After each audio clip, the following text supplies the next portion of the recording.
an extremely daunting task. We'll get to that in a minute. But first I want to say thank you all for coming. I was really worried that Leslie wouldn't get here, but she is, and I really do appreciate it. All right, I know that this announcement of my retirement is a little last minute, so I do want to dispel a couple of rumors. No, I am not dying. And no, yes, I am retiring. And no, it's not because I had a fight with the administration and they kicked me out, all right? So I just want you to know all those things before we start. Now, the whole idea of a last lecture is a truly daunting idea. But having agreed to do it, and I can't remember why it was I did that, particularly since it was only 2 weeks ago, I thought I'd better figure out what a last lecture is supposed to be. As all good 21st century intellectuals are likely to do, I rushed to the internet, not the library, typed in last lectures, and at first found almost nothing except the now famous lecture by Carnegie Mellon by Randy Pausch. Now, how to top that one? He was dying, he had an outstanding, terrific sense of humor, and he had months that he worked on it.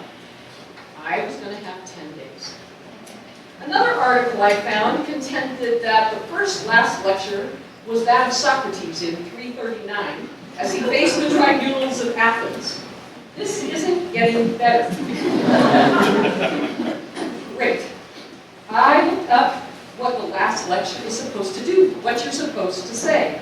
Turns out there's a question that is proposed. If you had one lecture left, what would you say to students? I'm going to amend that to say, and colleagues and friends. The stakes in this were getting pretty high.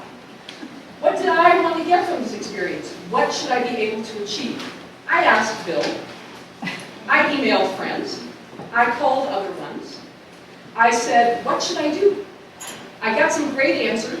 I watched more lectures on YouTube.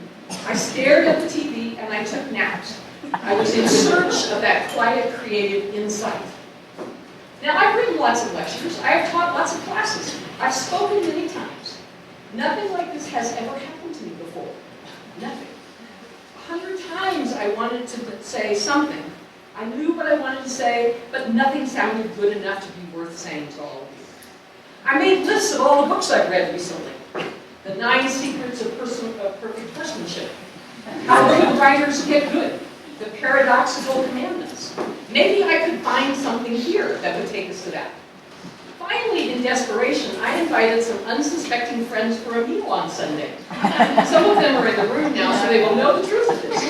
And in a move that the Honors College faculty will recognize immediately, except for part 1, I handed them each a glass of wine, a pencil, and a Post-it note.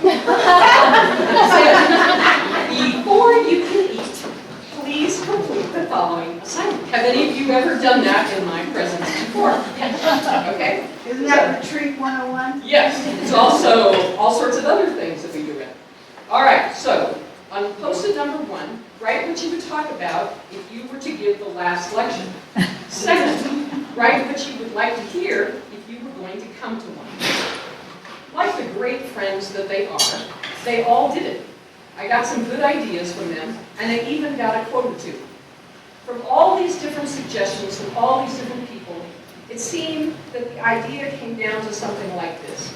Share your journey, the lessons you have learned, and how it led you to become an influential teacher. Tell what your students taught you, and what about the future? Tell us how you spent your time. So I decided I better try to figure out some way to do that. Probably my first thought about this whole thing is what an accidental journey it's been. I never, ever intended to be a biologist. I wanted to be a great novelist. I wanted to be Dostoevsky or Chekhov, nothing else. Then a doctor would have been okay, or a lawyer. Never a college professor. And absolutely not a biologist. Yet that's where I landed, in exactly the right place. And I suppose, in many ways, that's my story. I'll try to tell you that story by giving you a few of the lessons I learned along the way, or tried to learn, or am still trying to learn, or which life has thrown at me and said I better learn. Number 1, take risks. Once in a while, you just have to jump. Actually, I hate risk. I never wanted to play any sport that thought I might get hurt in. And our financial advisor would tell you right now, I am exceedingly risk averse. He tries to talk me out of that all the time. But there have been times when I have taken risks that others considered huge. It wouldn't be a risk if it didn't involve the possibility of bad consequences. But in the main, I've been out very lucky. I was the employment and employee relations manager at a large semiconductor firm in Silicon Valley. I was making more money than most women in the country at the time. I had a beautiful office with Persian carpets on the floor, a great view, and a future. But I didn't like it. I wasn't at all interested in how well the company could make widgets, and I had headaches pretty frequently, probably at least once a week. When I announced I was leaving and that Bill and I were selling our house and taking off, most of our friends kept saying to us, I wish I were that rich. I wish I was rich enough to do that. Well, we weren't rich, but we had saved some, and most importantly, we knew that we had to make this happen. No, I've never made that much money again, and from a purely financial standpoint, I should never have left Palo Alto. We would certainly have more money. But without that choice, I wouldn't have landed here at UNM in exactly the right place. 2, there are 3 kinds of fear. Use them. After we left Palo Alto, we bought an RV and traveled the country. We were looking for a new home and a new colony. We thought we'd like to run a resort or a B&B. I was going to, and did, write a novel. Yeah, we all thought that at some point, right? Yeah, right. We found our way to the Klamath River, and eventually, thinking it would be smart to know something about the business before we bought one, decided to go to work for somebody who owned a kayaking and canoeing school. Both Bill and I became proficient whitewater canoeists, and we began teaching. I believe it was the owner of the school who taught me that there are 3 levels of fear. The first, when something is new and you haven't done it before, you will be afraid. But you have prepped for it well enough. This is a fear you should confront.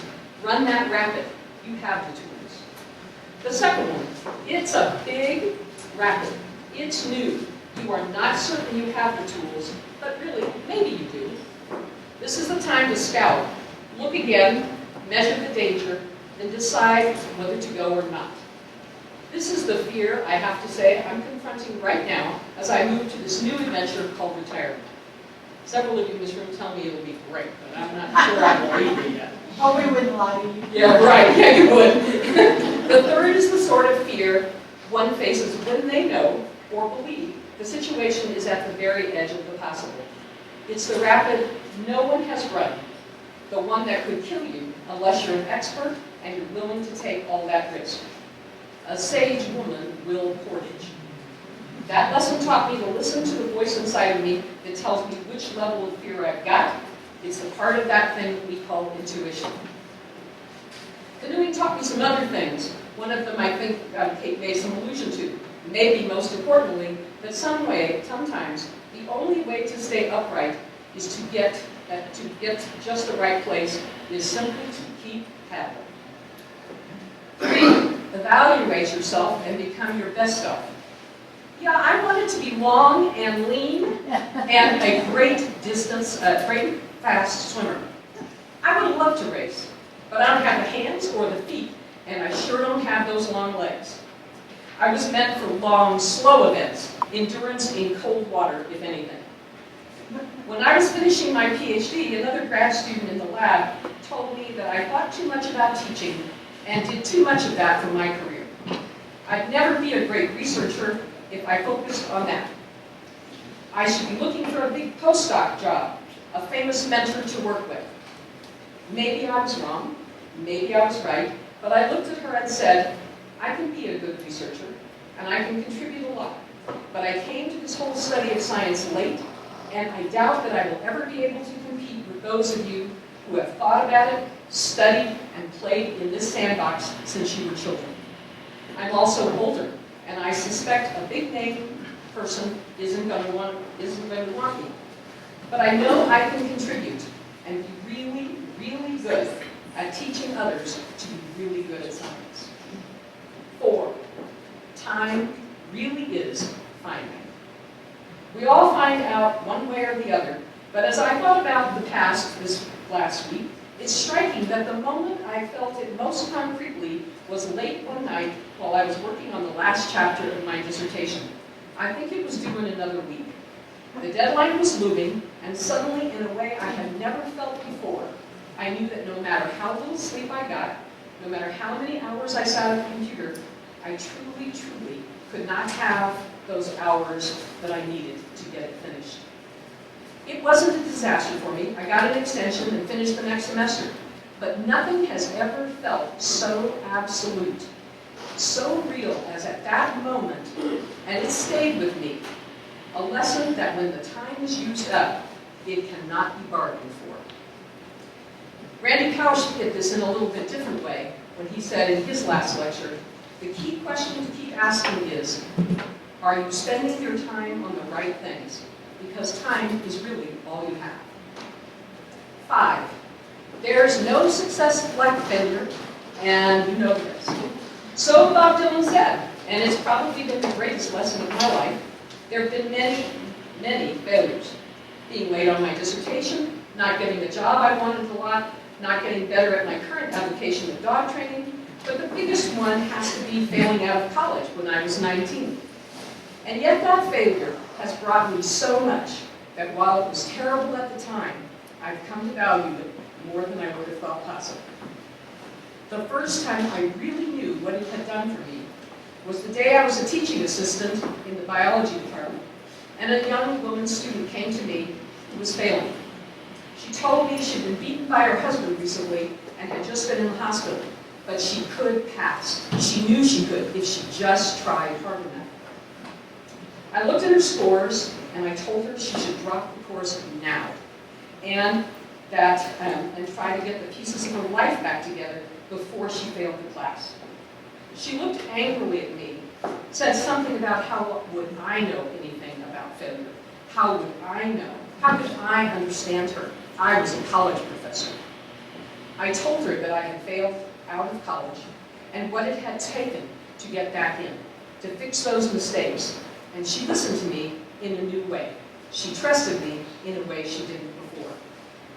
I'm happy to tell you she did drop the class. She did get her husband taken care of. And she did come back to school.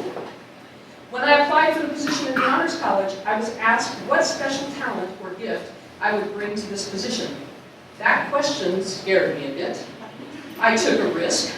I breathed deeply. And I decided I'd answer with the best thing I could come up with. I'll bring my failure. I will bring empathy and an awareness that sometimes a student needs to make the choices for the long run, not the short run. I got the job, and so ended up in just the right place. 6, the little things really do run the world. E.O. Wilson has tried to tell us that pretty seriously. So far, I've talked a lot about coming to teaching, but there's that other part of me that has been engaged in the work of science. Biology, animals, plants, and microbes have shown me the beauty of the natural world. From mammals to cryptobiotic crust, from tardigrades to mites, from corals to nudibranchs and zooxanthellae, I've been engaged in a few questions throughout my research life. And they all boil down to this one. How is it that life on Earth is not all alike? That is, why isn't there only one species or life form on the planet? I won't try to talk about that here. It doesn't seem like quite the right place. But I do hope I'll be allowed to give at least one more lecture back in the Honors Seminar series. Instead, I will simply say that how I came to want to study this for a lifetime is in large measure due to the classes taken with great mentors and teachers here at UNM. Jim Finley, Jim Brown, Manuel Moles, and Clifford Crawford all inoculated me with the joy, the pure pleasure of digging in the dirt and swimming in the sea. I will always remember one image of Cliff Crawford coming into the biology main office late one afternoon, smiling broadly and showing everyone there what he was carrying in his hat, a rare species of roly-poly he had just been able to find. He was thrilled, and it was impossible not to share that pleasure. At 70, he was a man at play. I always want to be that person. And I must also mention, too, that I found great collaborators in the biology department with whom I shared a similar joy. Diane Marshall, Sandy Brantley, Tina Besbach, Josh Leffler, and others. And all those students, both in Australia and in my labs. Number 7, great teaching ain't all about the facts. There came a day when I understood that good teaching morphs into great when we realize that we are not there to simply impart a series of facts, but rather to help students achieve the skills and disciplines to ask and answer the questions for themselves. When I was selected for the National Collegiate Honors Council Tribute to Teaching Recognition, my students gave me their nomination letter. I was surprised, and rather thrilled actually, to find how closely their appraisal of my teaching style matched my own vision of what it should be. They described me as a personal trainer who motivates the trainee to do just one more repetition past their maximum, then spots them in case they fall. Since I began teaching, I have used the model of a great coach. My job has been, as I have finally found it, to inspire, to demand, to support each student in the way that works for them, not necessarily the way it works for me. Sometimes I've managed it, sometimes I have blown it. 8, honors is exactly the right place. When it was time to look for a permanent job, and I began looking for a job in a small liberal arts school, based on what I had talked about with this other graduate student, I interviewed at one fine school that seemed to be the perfect fit. 2,000 students, very liberal, great science. This had to be the right place. People had recommended me, told me that I needed to be there. At the end of the interview, I went back to the hotel, I climbed into bed, and before my head hit the pillow, I knew in a way that I had never felt at any other time in my life. This was the wrong place. I had no business there. I wanted to be back in a large public institution. I wanted to be where the students were not all like me. I wanted to be where there was something real that I was going to offer. I came back to UNM, marched into Rosalie Otero's office, and said, this is where I want to be. This is where it's going to happen. I was lucky. It came to be. It's not very easy now, a lot harder now. There's one more way I came to know that this was just the right place for me. My colleagues. Every one of those people, both the retired, the senior, and the now more junior people, have been the very best that one could hope for in colleges. Everyone is different. All share the same values, the same vision. In the sometimes dog-eat-dog world of academia, this can be a rarity. Once Mike said to me, we don't always get along here, but we always pretend until we do again. I've got to tell you, that's a piece of wisdom that I really got. It's a really good idea. It's not like we never had a disagreement, but we sure learned to get along until we felt that way again. Number 9, the next generation is not going to the dogs. Sometimes at parties, I hear the same complaint that raged in the time of Socrates. The young are all corrupt. They are ruined. The internet is taking them. They will never think again. They have no minds. This has not been the lesson of my life. Over and over, there have been extraordinary students who sometimes stun me with their efforts, with their determination, and with their life stories. Students like the one who said, at every challenge I offered her, I'm in, or the one who wanted to do 2 projects, thank you, not 1, while we were overseas. Then the young man who said to me, yes, ma'am, I'll write it again. These are the people who will take up the mantle for our future. I have absolute trust that they can do it. Number 10, stand up, speak truth to power. Okay, I came of age at a time of hope, so you're going to be able to figure out how old I am. She's been asking for years. A time when we all believed that we could change the world. We truly knew, that we could force the government to bring an end to the Vietnam War. We knew we could travel to the South and change the status quo. We knew that we could attain equal rights and equal pay. And because we knew these things were possible, we were willing to fight for them, to take the risks for them, to go to jail. Some of us were even willing to die to make those things possible. We believed that while things were deeply wrong in the country, that somehow it was an accident that could be corrected if good people simply kept going forward. In the most fundamental way, we had hope. Even the most angry among us knew somewhere in themselves that we, had the raw, vibrant energy to change the world for the better. Maybe it's not surprising. This was a time of economic growth and empire building in the United States.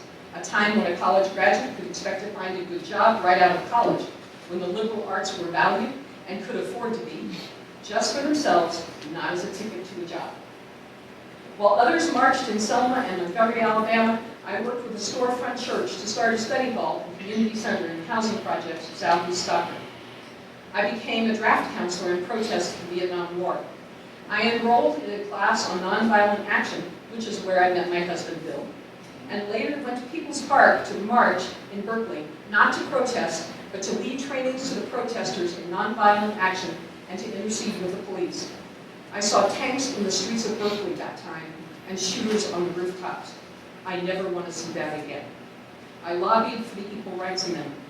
What lessons came from all of this to me? Well, we didn't pass the Equal Rights Amendment.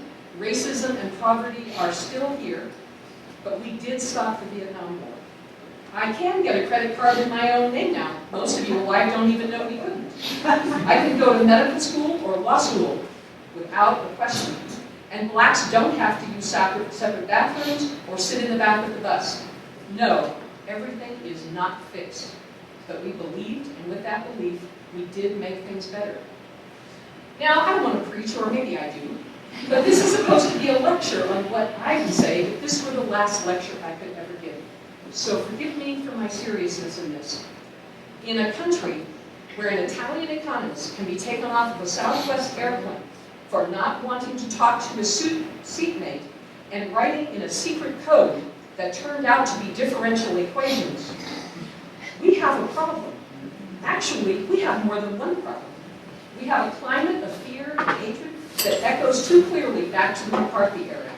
And we have an educational system that has allowed a grown woman to not be able to see not what the equation was about, but that it is an equation. We're going to have to find that hope again. We're going to have to work as if it can be changed.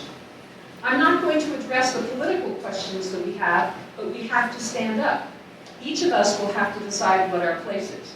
But as an educator, I think I have a right to say a little bit more about where we stand. As Coach Tony D'Amato, aka Al Pacino, told the Miami Sharks at halftime in the movie Any Given Sunday, I don't know what to say, really. The biggest battle of our professional life all comes down to this. We're in hell here. We can stay here, or we can fight our way back, 1 inch at a time. We may not be in hell here, but all of us who are educators or former educators know that we are indeed in the fight of our lives. We know that public education is under threat, deep, daunting threat, and that each of us, student, alum, parent, faculty, retired faculty, administrator, or citizen legislator, must stand to protect it in every way we can. Why does it matter? Because great educational systems have always been the hallmark of every great civilization. The syllabus for my freshman class begins with this quote from W.E.B. Du Bois. Of all the civil liberties for which the world has struggled and fought for 5,000 years, the right to learn is undoubtedly the most fundamental. For a long time in this country, we've taken the civil liberty for granted. In my generation, there was no question. The whole society looked in this direction. There were groups who were being excluded. To some extent, women, certainly minorities, but it was a goal. Now this promise, this most precious liberty, is attacked and questioned in both subtle and straightforward ways. Taxpayers ask why they should pay if they don't have students in schools. Legislators look to education coffers as places to raid when there are tough choices to make. Journalists write articles, and families ask seriously, is education worth the cost? When Wilhelm von Humboldt founded the University of Berlin in 1812, he envisioned a university based on three fundamental principles. The unity of research and teaching, that means the two of them together and intertwined. The freedom to teach, and academic self-governance. These principles remain critical today, and all of us here in this system, everyone at this university, administrators, faculty, the regents, staff, and students, must continue to protect them. Maybe they seem superfluous in a time of lagging economies, falling oil prices, and rising tuitions. I argue these are not luxuries, but are critical to the health and prosperity of a democratic society. In UNM's Strategic Plan 2020, one of the goals identified is for UNM to adopt best practices of governance and to become a model for universities across the country. All of us gathered in this room can help to make this important goal come closer to reality. All right, I won't linger here. I've preached enough. Besides saying that UNM and the Honors College are two important gems, both important enough that they must be protected and helped to prosper. There are great challenges ahead, but we must believe, we must have the hope that we can succeed.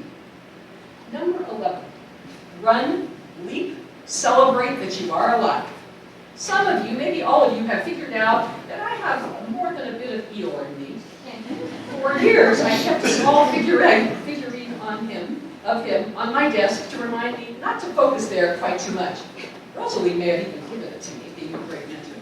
I have made a practice of learning to celebrate and take joy from the wonderful things, the great accomplishments, and the fine friendships that have come my way.